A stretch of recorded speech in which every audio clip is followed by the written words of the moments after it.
about cleaning business today, this is what I would be doing. Of course, set up all the legal LLC stuff, and that's just a given. Just get that out the way.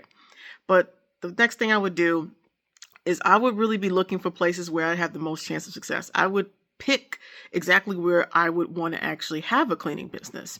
And you don't have to, if you're doing a remote cleaning business, you don't have to have your cleaning business in the same place that you live. So you can live outside the country, you can live in a different state than where you actually do your cleanings are taking, performing. So I would pick the best place for me. So sometimes that is not a large city. Sometimes large cities can be the worst place to start your remote cleaning business. But I would make sure to pick a really good place where, one, I can get people hired and there's plenty of people to hire, and two, where there's enough people who make enough money to afford the cleaning services in the first place. The next thing I would do if I was starting this cleaning business all over again today is I would turn around and I would already set up my Google business profile and connect it to a review system so that when my cleaners went out and cleaned, they can flash their phone and have people automatically give them a review that was tied to the Google business profile. Because reviews are going to be the lifeblood of your local SEO. So earlier on, I would have set that up in place. Some people use Go High Level, some people use other tools to do this, but I would have set that up as quickly as possible because I took a little longer to get some reviews than I should have, and that's a lesson well learned. So that's what I would do. I don't care what the system was. As soon as my clean is finished, I would make sure that folks would be asked for a review as quickly as possible so that I could start building up the local SEO in my profile. The next thing I would have done is I would have definitely concentrated on the local SEO on my website. I started getting a lot of website traffic for my cleaning business a little later because I didn't always set up all the proper things. So I would have made sure I had the articles, the pictures, the Google business profile attached to the website. All that stuff would have been done. So I could have kicked up the SEO juice on my website.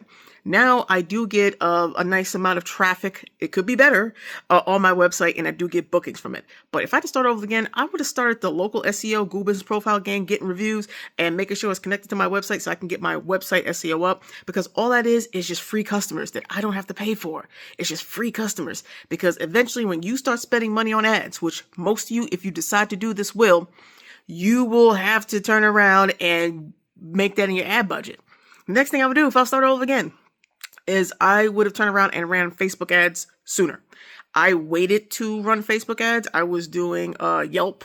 I was doing Google LSA ads, but I did not do Facebook ads because I was hearing everybody say, oh no, don't do Facebook ads, it's not going to work. And I waited a long time to actually do that.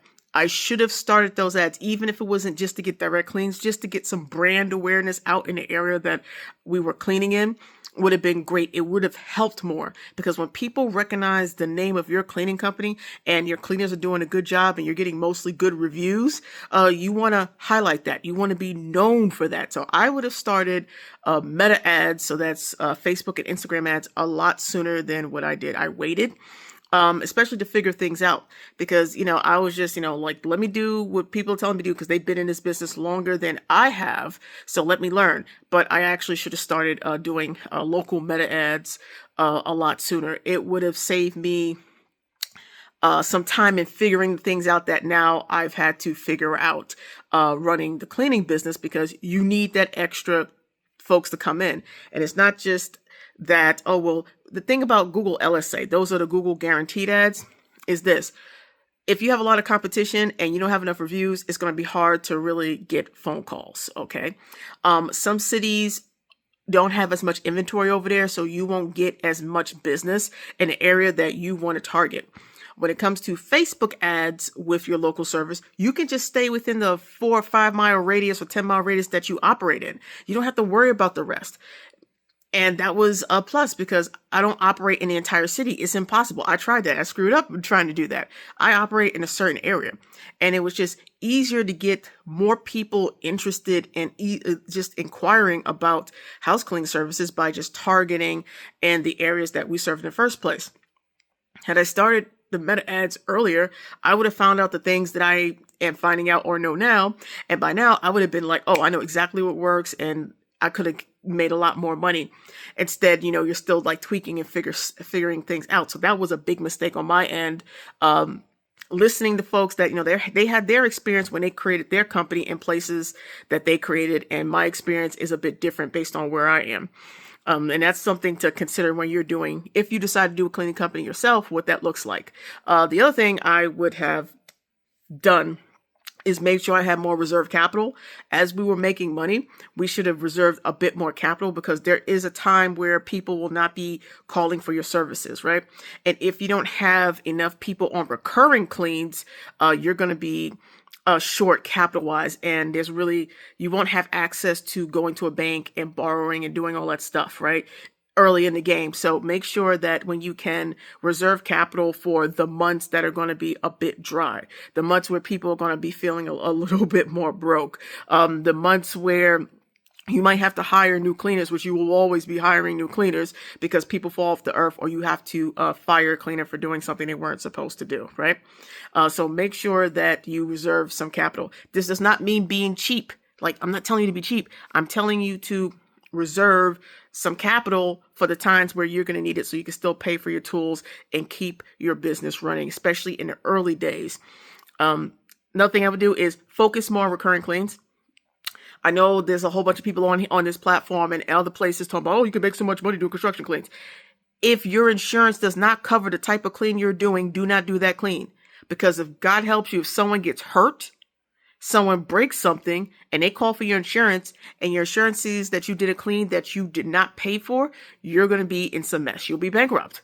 So just be very careful on the types of cleaning jobs you do and focus on those recurring cleans. So if you want to do janitorial services, which is office cleans, if you're going to do construction services, make sure you get the proper insurance. And yes, it's going to be a lot more money than regular residential, but you want to do these cleans because you want to follow these influencers, who are not telling you the whole truth about what it's like to have a remote cleaning business in the first place. So if I was starting over, those are all the things that I would be doing. Oh, one more thing.